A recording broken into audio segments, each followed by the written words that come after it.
अंबेडकर जी की एक बुक है जिसका नाम है पाकिस्तान और पार्टीशन ऑफ इंडिया। ठीक है, I will share this link.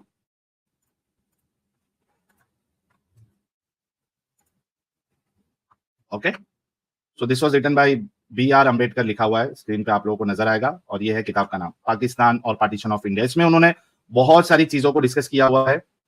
ठीक है, इसमें इसका भी नाम लिखा है Bombay Thacker and company limited, Rampart Row 1945, और ये सेकेंड एडिशन है। ठीक है, सेकेंड एडिशन फरवरी 1945 का है। ठीक है, publish by C Murphy manager Thacker and company limited, Rampart Row Bombay, and printed by KR सडर and Vakil and sons, printers, Ballard Estate Bombay. तो इसमें उन्होंने कई सारी चीजों को डिस्कस किया हुआ है। उसमें से जो इंपॉर्टेंट चीज है, जो डॉक्टर बाबा साहेब अम्बेडकर की का व्यूज था मुसलमानों को लेके, and that is because of Islam, वो हम देखेंगे। तो इसमें हम सबसे पहले कवर करेंगे, एक था कि can Hindus and Muslims together form a nation.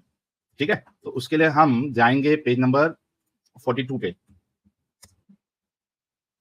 ठीक है, अच्छा, ये चीज को बताने से पहले डॉक्टर बाबा साहेब अम्बेडकर बता रहे थे कि लोग जिनका व्यूज है कि यार हिंदूज और मुस्लिम्स की यूनिटी हो सकती है या एक नेशन बन सकते हैं, उनके क्या क्या दलाइल है या उनके क्या आर्ग्यूमेंट्स है, वो उन्होंने उसमें डिस्कस किया हुआ है, शेयर किया हुआ है। उसके बाद फिर वो बताते हैं कि भाई ये क्या पॉसिबल है, क्या नहीं है। ठीक है, आप देखिए, यहां से देखें, are there any common historical incidents which the antecedents which the Hindus and Muslims can be said to share together as matters of pride or as matter of sorrow? That is the crux of the question. That is the question which the Hindus must answer if they wish to maintain that Hindus and Muslims together form a nation. ठीक है, अच्छा, ये उन लोगों के लिए भी जरूरी है, उन सिक्युलर हिंदूज लोगों के लिए भी जरूरी है जानना, जो आज की तारीख में जो मोमिन हजरात को बढ़ावा देते हैं उनकी गलतियों के ऊपर। ठीक है, मैं मुसलमानों के अगेंस्ट नहीं हूं, आप लोगों को मालूम है, मैं मुसलमानों को हेट नहीं करता हूं, मुसलमान भी हमारे भाई है, लेकिन इस्लाम की वजह से उनकी जो सोच है उसको सपोर्ट नहीं किया जा सकता। ठीक है, तो इसको समझना बहुत जरूरी है।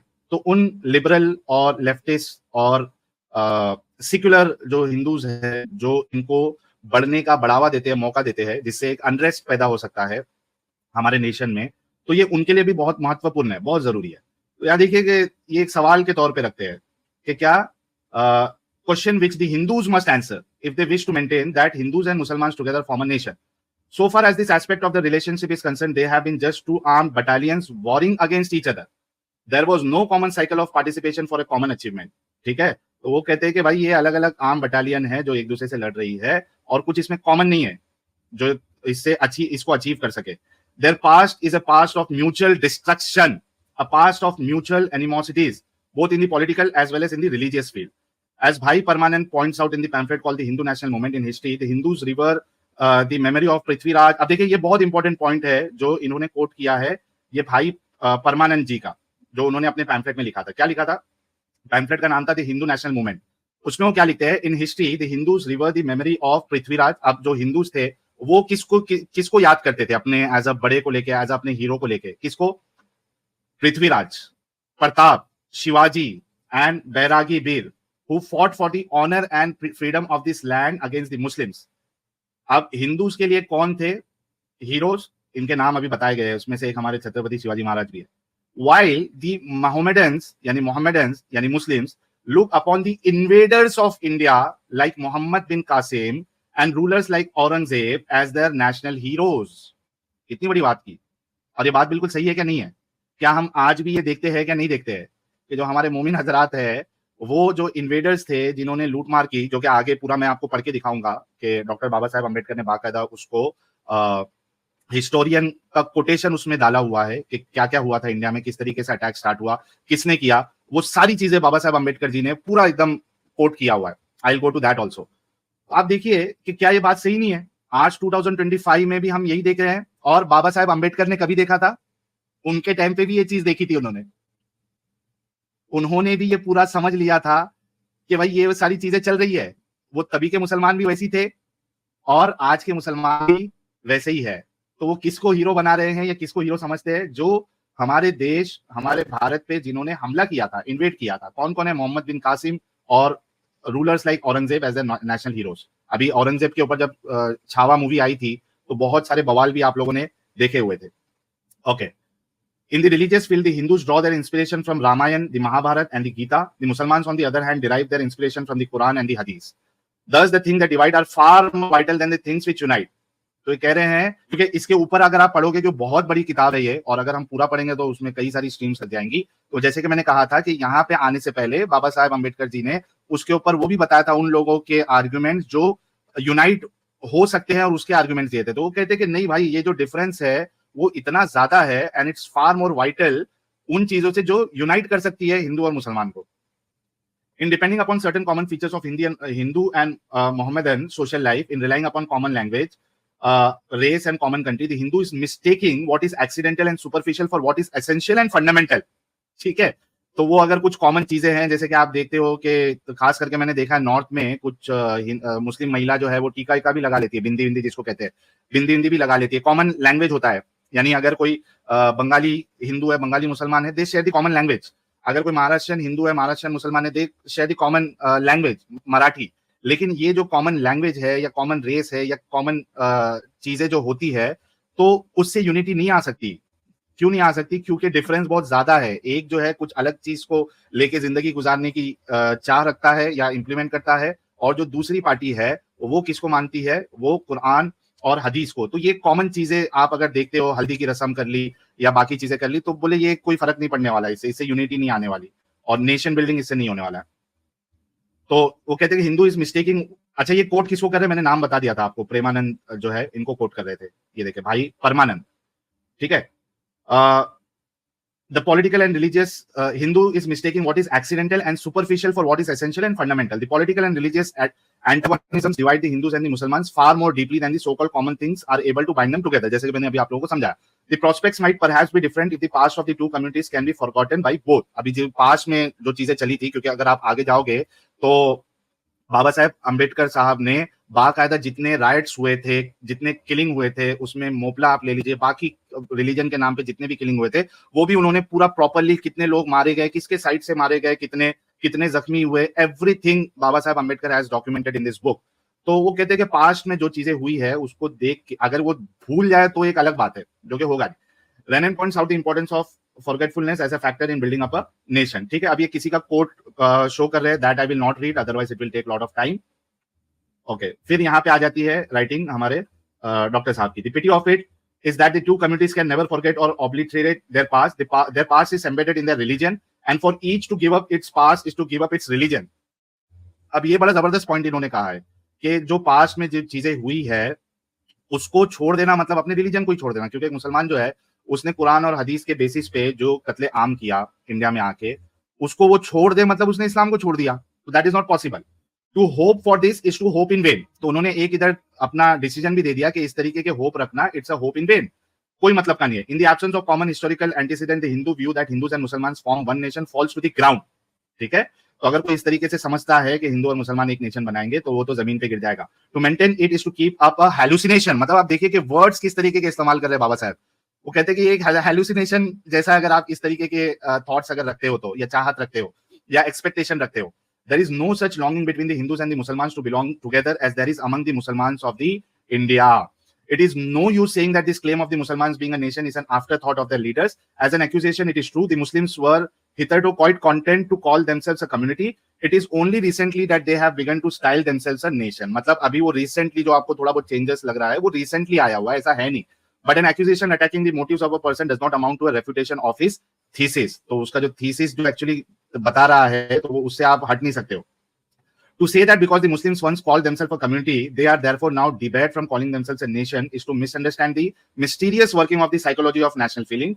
Such an argument presupposes that wherever there exists a people who possess the elements that go to the making up of a nation, there must be manifested that sentiment of nationality, which is a natural consequence, and that if they fail to manifest it for some time, then the failure is to be used as evidence showing the unreality of the claim of being a nation if made afterwards. तो उसके बाद इन्होंने फिर एक professor Tony B के कुछ points उन्होंने किए, वो हम नहीं देखेंगे. This is probably due to the fact as pointed out by Professor Barker that it is possible for nation to exist and even for centuries in unreflective silence, although there exists that spiritual essence of a national life of which many of its members are not aware. Some such things has no doubt happened in the case of Muslims. They were not aware of the fact that that there existed for them the spiritual essence of a national life.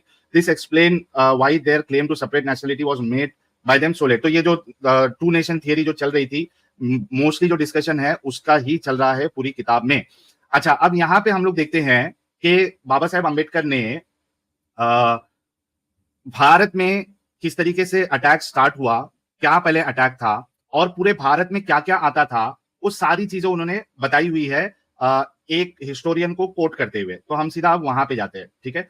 अच्छा, इसका जो मैंने आप लोगों को बता दिया, किताब का जो पेज है वो है पेज नंबर 17, यानी जो बुक है उसका पेज नंबर 17 है। और अगर आप पीडीएफ डाउनलोड करते हैं तो पीडीएफ में you have to go to page number 45, ठीक है।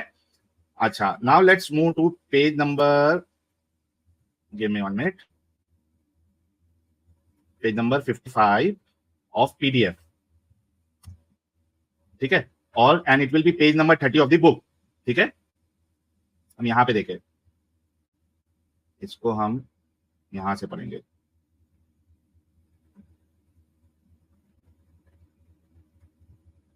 यहां देखिए, the Muslim rulers of India had allowed the Hindus to retain their law in civil matters, but they abrogated the Hindu criminal law and made the Muslims criminal laws, the law of the state, applicable to all Hindus as well as Muslims. The first thing the British did was to displace. अच्छा, अभी इधर British ने क्या किया था इनके साथ, वो भी आपको समझना पड़ेगा। उन्होंने क्या किया, ब्रिटिश ने क्या किया, the first thing the British did was to displace gradually the Muslim criminal law by another of their making. तो पहले जो मुसलमानों का क्रिमिनल लॉ, जो शरीयत चल रहा था, जो इन्वेडर्स ने आके शरीयत, जिसमें जिजिया भी एक बहुत बड़ा हिस्सा है, और इसमें बताया जाएगा कि किस तरीके से मारकाट हुई थी हिंदुओं की, किस तरीके से टेम्पल्स तोड़े गए थे, वो सारी चीजें अभी आएंगी। तो ब्रिटिश ने आके क्या किया था, एक अच्छा काम, कि उन्होंने क्रिमिनल लॉ जो था मुसलमानों का या इस्लाम का या शरिया का, उन्होंने उसको हटा दिया, ठीक है। The first thing another until the process was finally completed by the enactment of Macaulay's penal code. तो मुस्लिम लॉ, क्रिमिनल लॉ को हटा के क्या लाया गया, Macaulay's penal code लाया गया। This was the first blow to the prestige and position of Muslim community India. जो सबसे बड़ा धक्का जो लगा है मुस्लिम कम्युनिटी को, वो ये था कि उनका शरिया का जो क्रिमिनल लॉ था उसको हटा दिया गया। ये पहला उनके अस्तित्व पे हमला था मुसलमानों के, ठीक है। अच्छा, this was followed by the abridgment of the field of application of the Shariat or the Muslim civil law.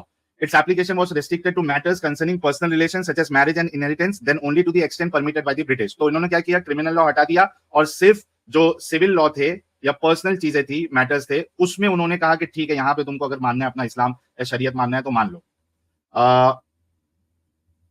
अच्छा, उन्होंने क्या किया फिर उसके बाद, side by side came the abolition in 1837 of Persian as the official language of the court. अब सोचो आप कि इंडिया में कोर्ट का जो ऑफिशियल लैंग्वेज था वो पर्शियन था, तो ब्रिटिश ने आके उसको भी हटा दिया। End of general administration and substitution of English को लाया, and the vernaculars in place of Persian. Then came the abolition of Qazis, उसके बाद काजीज लोग को जीपीएल दिया, who during Muslim rule administrate the Shariat, ठीक है। काजी लोग को भी पिछवाड़ी पे लात मार के भगाया उन्होंने। ये सारी चीजें जानना बहुत जरूरी है हम सबके लिए, जिसको नहीं मालूम है, और मुसलमानों के लिए भी। काजी को पिछवाड़ी पे लात मार के निकाला उन्होंने, क्योंकि वो लोग शरीयत चला रहे थे उधर, जो कोर्ट्स थे वहां पे। In their places were appointed law officers and judges who might be of any religion but who got the right of interpreting Muslim law and whose decisions became binding on Muslim. तो वहां पे non Muslims को भी उन्होंने रखा। These were severe blows to the Muslims. As a result, Muslims found their prestige gone. मुसलमानों को लगा कि भाई हमारा जो वक़ार था वो तो अब खत्म हो गया। Their law replaced, their language shelved, and their education shone off its monetary value. Along with this came more palpable blows in the shape of annexation of Sindh and Oudh and mutiny. The last particularly affected the higher classes of Muslims, who suffered enormously by the extensive confiscation of property inflicted upon them by the British as a punishment for their suspected complicity in the mutiny. तो उनके कुछ जो property पटी थी वो भी उससे छीन लिया गया।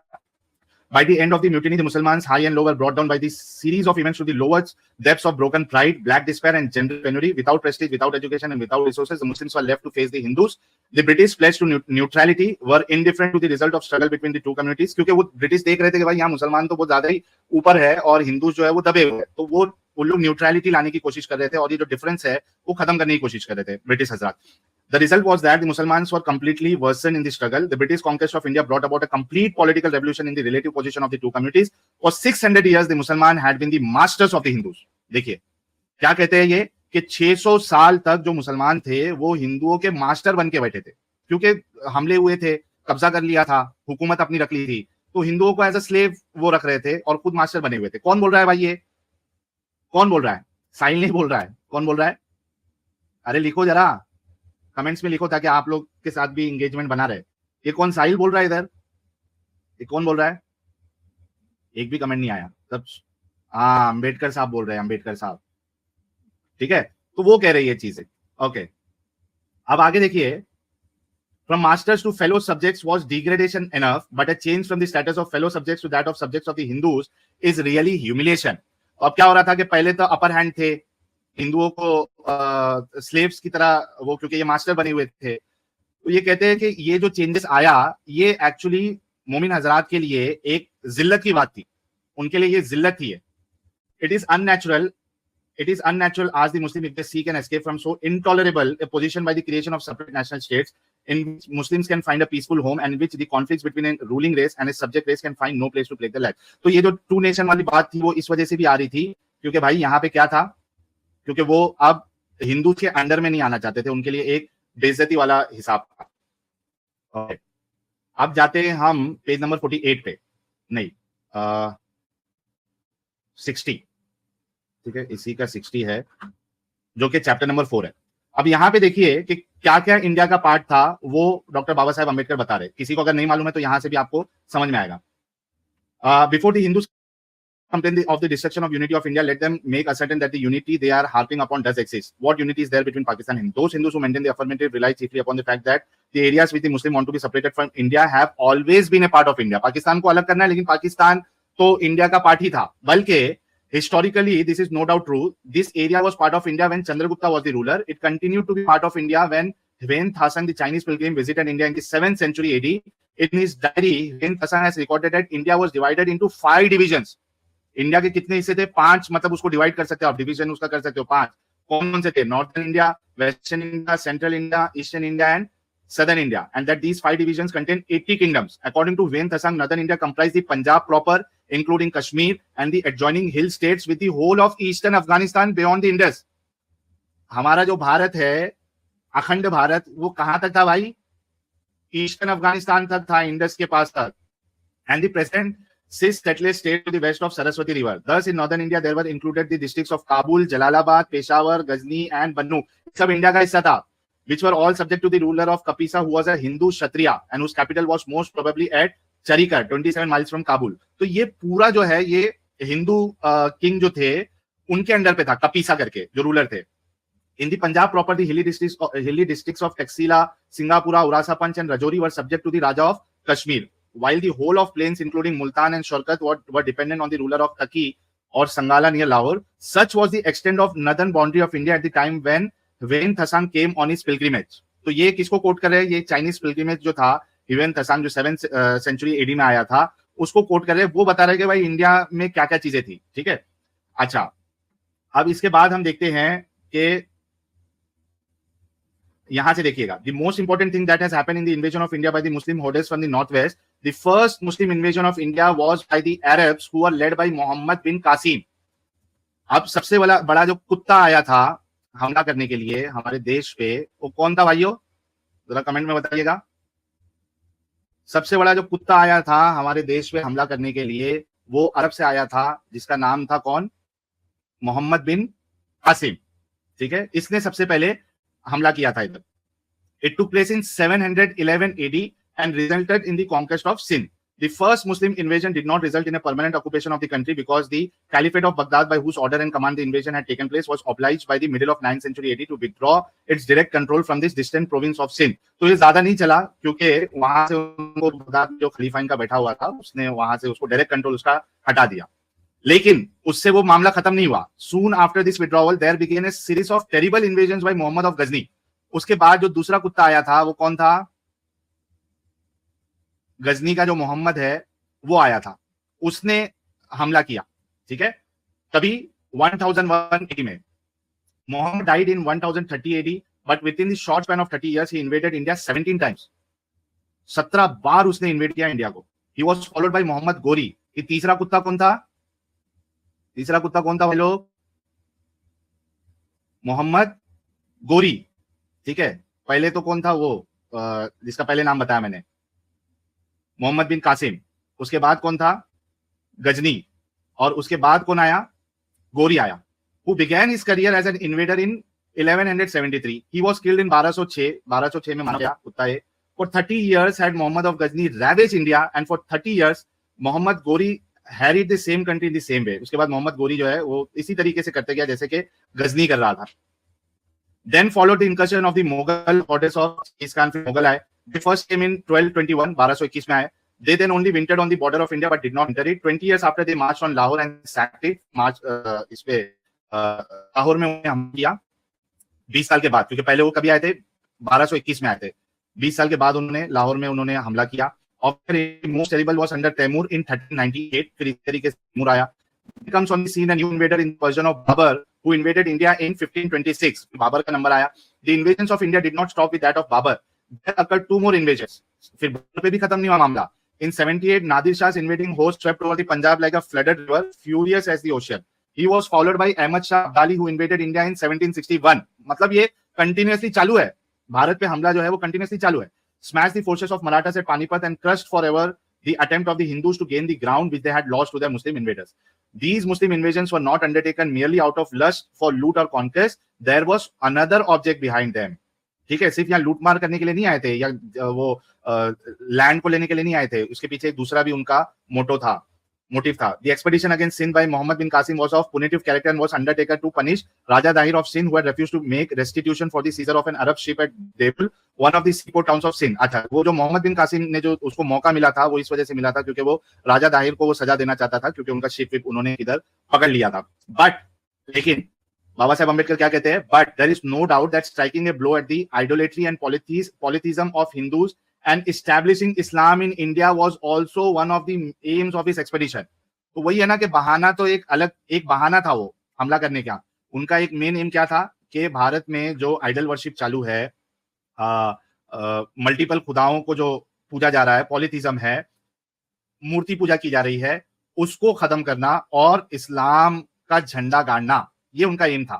In one of his dispatches of to Hajjaj, Muhammad bin Qasim is quoted to have said, अच्छा वो मोहम्मद बिन कासिम क्या करता है जब एक लेटर वो भेजता है हज्जाज को, तो क्या लिखता है? The nephew of Raja Dahir, his warriors and principal officers have been dispatched and the infidels converted to Islam or destroyed. तो क्या कहता है कि जो काफिर थे वो या तो इस्लाम कबूल कर लिए, कन्वर्ट हो गए, या तो फिर उनको क्या कर दिया गया? खत्म कर दिया गया, डिस्ट्रॉय कर दिया गया। Instead of idol temples, mosques and other places of worship have been created. तो जहां मूर्ति पूजा हो रही थी या मंदिर थे, उनको डिस्ट्रॉय करके वहां पे क्या खड़ा कर दिया गया? मस्जिदें खड़ी कर दी गई।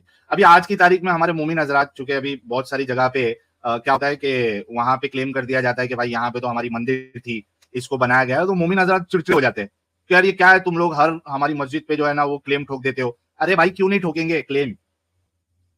वो क्लेम क्यों नहीं ठोकेंगे? ये जो हराम के पिल्ले जो आए थे, जिनके कारण तुम्हारे जो परदादा या जो भी परदादी है डर के उन्होंने इस्लाम कबूल कर लिया था, तो वो उन्होंने मंदिरों को तोड़ के तो मस्जिदें खड़ी करी थी, तो क्लेम क्यों नहीं करेंगे भाई? प्रॉब्लम ये है कि तुम लोगों को बताया नहीं जाता है, तुम लोगों को ये सारी चीजें मालूम नहीं होती है।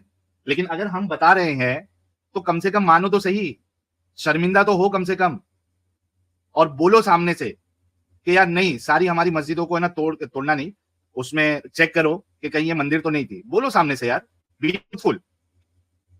इतनी अपने अंदर इंसानियत तो लेके आओ। तुम्हारे बड़ों ने क्या किया था देखो, लिखा हुआ है, सब हिस्ट्री में सब डॉक्यूमेंटेड है। वो खुद लेटर लिख रहा है वो कि मैंने ऐसा किया। यहां वहां का तो छोड़ दो, वो खुद लेटर लिख रहा है। तो आप देखिए कि वो खुद लिखता है कि instead of idol temples, mosque and other places of worship have been created, the khutba is read, the call to prayers is raised so that devotions are perform at stated hours. खुतबा हो रहा है, वहां पे आजाने हो रही है, ताकि जो अपॉइंटेड टाइम्स है 5 वक्त पागल करने का, पिछवाड़ी उठा के, वो चलता रहे उधर। ये खुद लिख रहा है। The takbir and praise to Almighty God are offered every morning and evening. ठीक है? अच्छा, किसको कोट करते हैं? Indian Islam by doctor Titus या टाइटस, जो भी है, पेज नंबर 10। अब ये बाबा साहब अम्बेडकर पूरा इनको कोट करेंगे यहाँ पे। After receiving the above dispatch which had been forwarded with the head of Raja, Hajjaj sent the reply to his Hajjaj sent reply to his general, except that you give protection to all, great and small alike, make between enemy and friend. God says, give no quarter to infidels, but cut their throats. अब जब reply करता है तो क्या बोलता है कि खुदा अल्लाह कहता है कि थोड़ी भी इनको वो ना दो, काफिरों को कि गर्दनें काटो। ये उसको रिप्लाई करता है जज। Then know that this is the command of the great God. ये एक बड़े खुदा की तरफ से ये कमांड है कि इस तरीके से आपने करना है। You shall not be too ready to grant protection because it will prolong your work. After this, give no quarter to any enemy except those who are of rank. Muhammad of Ghazni also looked upon his numerous invasions of India as the waging of a holy war. तो जो गजनी मोहम्मद गजनी का जो मोहम्मद था उसकी भी सोच हुई, उसने भी एक क्या कहते हैं उसको, होली वॉर करने के लिए उसने इन्वेजन की इंडिया पे। अच्छा, इसका हवाला कहां से देते ये? Al Utbi, the historian of Mohammed, describing his raids writes, he demolished idol temples and established Islam. He captured cities, killed the polluted wretches, destroying the idolaters, edifying Muslims. He then returned home and promulgated accounts the victorious obtained Islam and vowed that every year he would undertake a holy war against Hind. भाई उनके लोग लिख रहे हैं ये। अच्छा cell साहब, आपने जो थोड़ा ऊपर लिखा था कि काफिरों की गर्दन काटो, वो तो कुरान के सूरह अनफाल में लिखा हुआ है ना, 8 की 12। वही तो वो क्या है ना, हुक्म वही दे रहा है। यस, वही कोट कर रहा है। ये अरमान रिजवी साहब पूछ रहे हैं, who are Ambedkar, who is Ambedkar? अरे भाई साहब, जिस संविधान का तुम लोग दुआई ले लेके देते हो कि ये संविधान से चलेगा, देश संविधान से चलेगा, और बाबा साहब ने हमको ये हकूक दिए, वो हकूक दिए, वही है बाबा साहब अम्बेडकर, और उनका यही व्यू था इस्लाम के ऊपर। अच्छा, Sahil sir, chat is asking for the name of this book और पीडीएफ। यार गूगल पे आपको ये बुक आसानी से पीडीएफ वर्जन मिल जाएगा। आप सिर्फ किताब का नाम डालो, पाकिस्तान और partition of India by doctor B R Ambedkar, आपको पीडीएफ मिल जाएगी। यार थोड़ा शेयर वेयर करो दोस्तों, शेयर वेयर करो दोस्तों, बहुत कम लोग जुड़े हैं, सारे लोगों तक जाना चाहिए ये हकीकत। ओके, अच्छा उसके बाद क्या होता है? Muhammad Ghori was actuated by the same holy zeal in his invasion of India. Hasan Nizami, the historian, describes his work in the following terms. अब मोहम्मद गोरी का भी वही हाल था। वो क्या कहता है देखिए, he purged by sword the land of Hind from the filth of infidelity. क्या बोलता है वो लेटर में, क्या लिखता है कि मैंने तलवार जो उठाया है हिंदुस्तान के ऊपर, भारत के ऊपर, वो किस लिए किया है? From the filth of infidelity, जो कुफर की जो गंदगी है उसके खिलाफ मैंने उठाया है। And wise and freed the whole of that country from the thorn of God plurality and the impurity of idol worship, and by his royal vigor and intrepidity left not one temple standing. देखिए आप, ये शान भी मारते थे ये लोग कि भाई हमने वो जो वहां पे मल्टीपल भगवानों की जो ये इबादत करते हैं, पूजा करते हैं और मूर्ति पूजा करते हैं, आइडल वर्शिप करते हैं, ये सब सारे टेम्पल्स को मैंने खड़ा तक रहने नहीं दिया। ये मोहम्मद गोरी था। Taimur has in his memoir explained what led him to invade India. अच्छा, वो तैमूर जो है वो क्या कहते हैं, उसने कैंपेन किया। My object in the invasion of Hindustan is to lead a campaign against the infidels. ठीक है, काफिरों के खिलाफ जो है मुझे जंग करना था। To convert them to the true faith according to the command of Muhammad. मुझे काफिरों को इस्लाम में उनको कन्वर्ट करना था। To purify the land from the defilement of misbelief and polytheism. मुझे इस जमीन पे से इसको प्योर करना था, इसको पाक करना था, किससे? पॉलिथिज्म से और डिफाइलमेंट ऑफ मिसबिलीफ, यानी वही कुफर और जो शिर्क जो चल रहा था, इससे मुझे पाक करना था। And overthrow the temples and idols whereby we shall be ghazis and mujahids, companions and soldiers of the faith of God. तो वहां से मंदिरों को उखाड़ फेंकना था और मूर्तियों को उखाड़ फेंकना था, ताकि क्या बने? गाजी और मुजाहिद बने। This invasion of India by Muslims were as much invasions of India as they were wars among the Muslims themselves. तो अब यहाँ पे देखिए, this fact has remained hidden because the invaders are all lumped together as Muslims without distinction. But as a matter of fact, they were Tatars, Afghans and Mongols. Muhammad Ghazni was Tatar. अच्छा, ये कौन क्या था वो सारी चीजें बता रहे हैं इधर बाबा Saheb Ambedkar.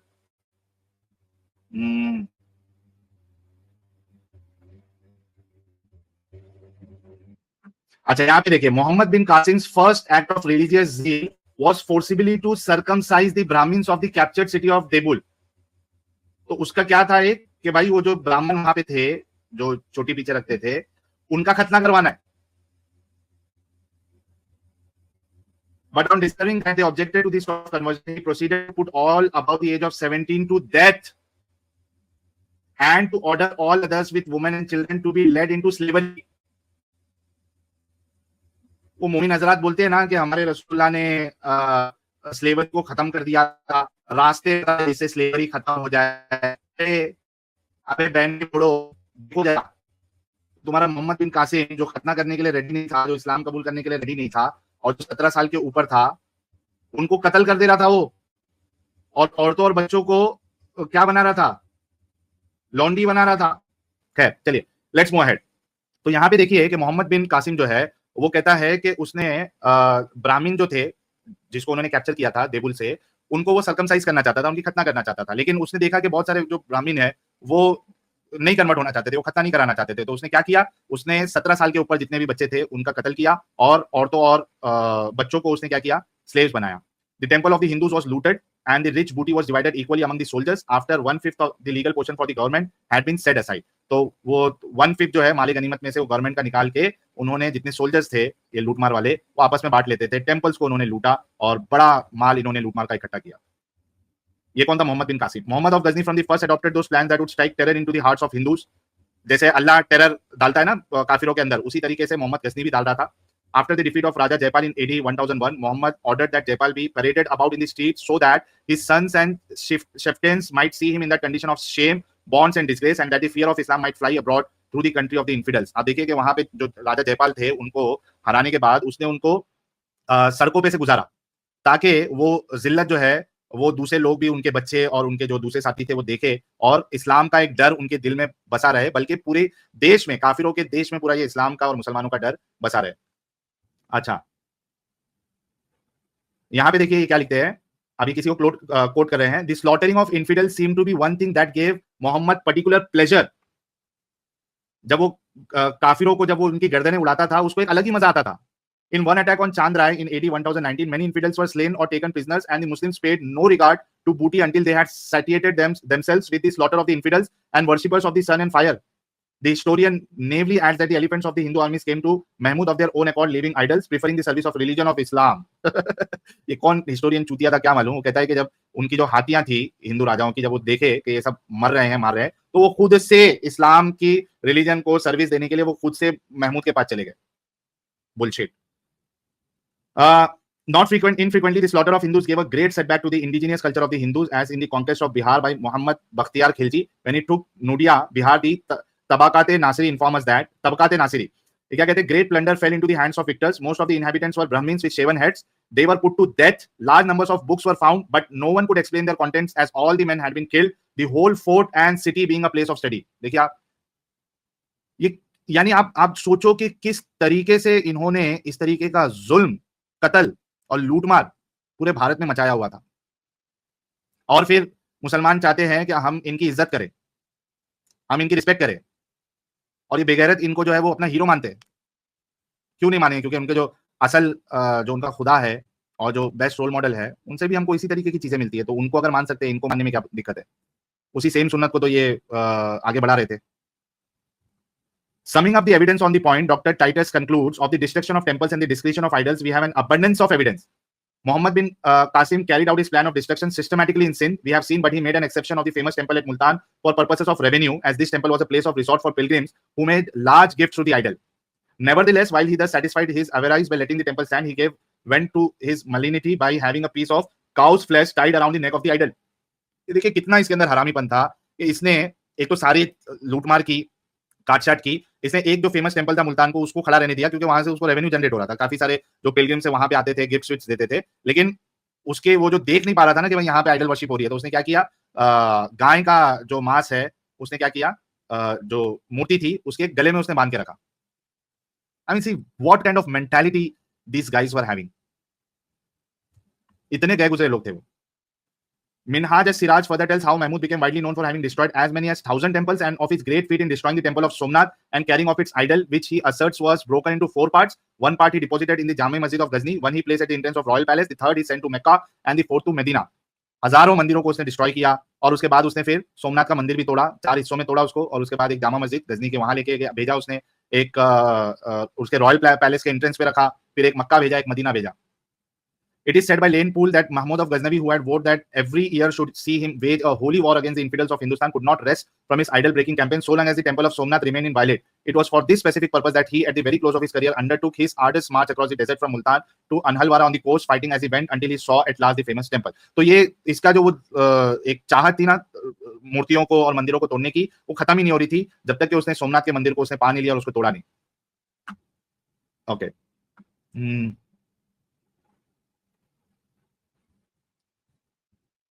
The work done by Muhammad of Ghazni became a pious tradition and was faithfully followed by those who came after him in the words of Dr. Titus. तो ये जो मोहम्मद गजनी कर रहा था, गजनी का जो मोहम्मद है, वो सेम चीज जो है वो बाकी जितने लोग आ रहे थे वो सेम कर रहे थे. Mohammad Ghori, one of enthusiastic successors of Mahmud of Ghazni in his conquest of Ajmer, destroyed pillars and foundation of idol temples and built in their stead mosques and colleges. And the precepts, एक minute okay, Percepts of Islam and the customs of the law were diverged and established at Delhi. तो ये मोहम्मद गोरी भी वही करा था, कुतुबुद्दीन ऐबक भी उसने भी यही काम किए, अलाउद्दीन ने भी इसी तरीके के काम किए.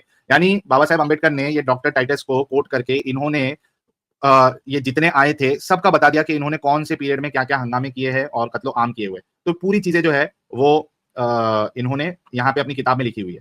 फिर बाद में इन्होंने ये देखिए शाहजहां के लिए भी ये कहते हैं, even in the reign of Shahjahan we read of the destruction of the temples that the Hindus had started to rebuild and the account of this direct attack on the party of the Hindus is thus solemnly recorded in the Badshahnama. तो ये शाहजहां के उसमें भी यही चीज चल रही थी.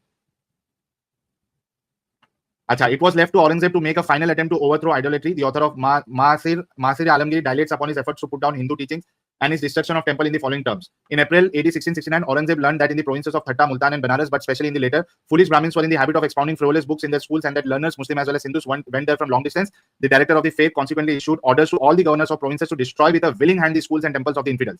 And they were enjoined to put an entire stop to the teaching and practicing. Banaras dilates the account of this direct attack on the piety of the Hindus is thus solemnly recorded in the Badshah-nama. तो ये शाहजहां के उसमें भी यही चीज चल रही थी. अच्छा, it was left to Aurangzeb to make a final attempt to overthrow idolatry. The author of Masir Alamgiri dilates upon his efforts to put down Hindu teachings and his destruction of temple in the following terms. In April AD 1669, Aurangzeb learned that in the provinces of Thatta, Multan and Banaras, but especially in the later, foolish Brahmins were in the habit of expounding frivolous books in their schools and that learners, Muslim as well as Hindus, went there from long distance. The director of the faith consequently issued orders to all the governors of provinces to destroy with a willing hand the schools and temples of the infidels. And they were enjoined to put an entire stop to the teaching and practicing of idolatrous worship. Later, it was reported to His Religious Majesty that the government officers had destroyed the temple of Bisnath at Benares. मतलब आप सोचो कि वहां पे जो schools और colleges थे जहां पे मुसलमान और हिंदू दोनों आ रहे थे, काफी सारी किताबें थी. तो इसको जब पता चला औरंगजेब को, तो उसने ऑर्डर किया कि भाई सारी के सारे स्कूल, टेंपल, काफिरों को जो है वो सारे के सारे डिस्ट्रॉय कर दो, खत्म कर दिया उसने. फिर ये डॉक्टर टाइटस को कोट करते हैं, डॉक्टर बाबा साहेब अम्बेडकर लिखते हैं, such invaders as Mahmud and Timur seem to have been more concerned with iconoclasm and collection of booty, the enslaving of captives and the sending of infidels to hell with the proselytizing sort than they were with the conversion of them even by force. But when rulers were permanently established, the winning of converts become a matter of supreme. ठीक है, तो ये सारी चीजें जो है वो doctor बाबा साहब अम्बेडकर ने इसमें बताई. तो दो चीजें मैंने कवर की है, क्या हिंदू और मुसलमान एज अ नेशन बना सकते हैं, उसमें डॉक्टर बाबा साहब अम्बेडकर की क्या राय थी, प्लस उन्होंने जो जिस तरीके से भारत पे हमला हुआ वो सारा उन्होंने कोट किया डॉक्टर टाइटस की किताब से. मैं समझता हूं कि 1 घंटा हमको इसमें कंप्लीट हुआ है. तो जो बाकी की चीज है, इसको मैंने इसी वजह से पार्ट 1 रखा था क्योंकि मेरे को मालूम था इसमें काफी टाइम लगेगा. आगे वाला अगर मैं जब एपिसोड करूंगा इसी के इसमें, तो उसमें हम देखेंगे कि बाबा साहब ने यहां तक लिखा हुआ है कि भाई मुसलमानों को अगर आर्मी में लेते हो, मतलब ये क्या उनके ऊपर ट्रस्ट भी कर सकते हो क्या कि उनको आर्मी का हिस्सा बनाए. ये देखिए, speaking of the levy of jizya, Dr. Titus says the payment of the jizya by the Hindus continued throughout the dominions of the sultans, emperors and kings in various parts of India with more or less regularity, though often the law was in force in theory only, since it depended entirely on the ability of the sovereign to enforce his demand. But finally it was abolished throughout the Mughal Empire in the 9th year of enlightened Akbar's reign. तो ये जिजिया का system भी continuously चल रहा था, अकबर ने आके इसको अबॉलिश किया था. After it had been accepted as a fundamental part of Muslim government policy in India for a period of more than 8 centuries. फिर लेन पुल को इन्होंने कोट किया है, the Hindu was taxed to the extent of half the produce of his land. कितना tax कर रहे थे ये लोग हिंदूज को? आधा, जितना वो लोग खेती वेती से जो उनका वो निकल रहा था, यील्ड निकल रहा था, उसका आधा ले रहे थे लोग टैक्स के नाम पे, जिजिया के नाम पे. Had to pay duties on all his buffaloes, goats and other milch cattle. The taxes were to be levied equally on rich and poor at so much per acre, so much per animal. Any collector or officer taking bribes were summarily dismissed and heavily punished with sticks, pincers, the rack, imprisonment and chains. अब देखिए इधर कि जो उनका officer जो ये collect कर रहा था, वो अगर कुछ उसमें क्या कहते हैं उसको, ब्राइब को हिंदी में रिश्वत अगर लेता था तो उसको फिर ये लोग पनिशमेंट भी देते थे. The new rules were strictly carried out so that one revenue officer would string together 20 Hindu notables and enforce payment by blows. No gold or silver, not even the betel nut, so cheering and stimulative to pleasure, was to be seen in a Hindu house. And the wives of impoverished native officials were reduced to taking service in Muslim families. Revenue officers came to be regarded as more deadly than the plague, and to be government clerk was disgrace worse than death, in so much that no Hindu would marry his daughter to such a man. मतलब आप सोचो कि इस तरीके से ये लोग जो है वो जुल्म और जाति जिजिया और टैक्स के नाम पे. और इसके बाद देखिएगा,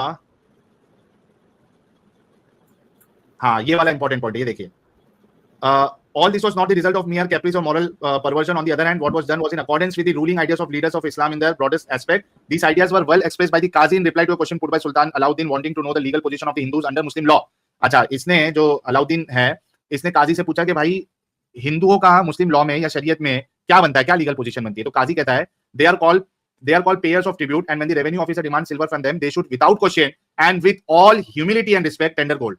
If the officer throws dirt in their mouth, they must without reluctance open their mouths wide to receive it. The due subordination of the dhimmi is exhibited in this humble payment, and by this throwing of dirt into their mouth, the glorification of Islam is a duty, and contempt for religion is vain. आप सोचो कि वो जो कुरान की जो आयत है 9:29 कि आपने जलील होकर जिजिया देना है, तब तक लड़ाई करना है, तो ये इस तरीके से इन्होंने इंप्लीमेंट किया था कि जलील होके उनसे जिल्लत के साथ उनसे जिजिया लिया जा रहा था कि वो मट्टी अगर फेंक दे तो जो हिंदू है वो मुंह खोल के वो मट्टी भी अपने मुंह में डालने का है. क्यों? क्योंकि उसे हम्बलनेस नजर आएगा. ये वहां पे चल रहा था भाई. अच्छा, because the prophet has commanded us to slay them, plunder them and make them captive, saying convert them to Islam or kill them and make them slaves and spoil their wealth and property. No doctor but the great Dr. Hanifa, yani Imam Abu Hanifa, to whose school we belong, has assented to the imposition of jizya on Hindus. Doctors of other schools allow no other alternative but death to Islam. तो ये कहता है ये काजी कि भाई हम जिस फकी को मानते हैं इमाम अबू हनीफा, उसके नजदीक जो मुशरिक है उससे भी जिजिया लिया जा सकता है, लेकिन जो दूसरे स्कूल ऑफ थॉट्स है शाफी, मालिकी, हम्बली, वो कहता है कि उसमें तो हिंदुओं को, मुशरिकों को तो सीधा कत्ल करना है. ठीक है, और ये किसका हुक्म ये बताता है?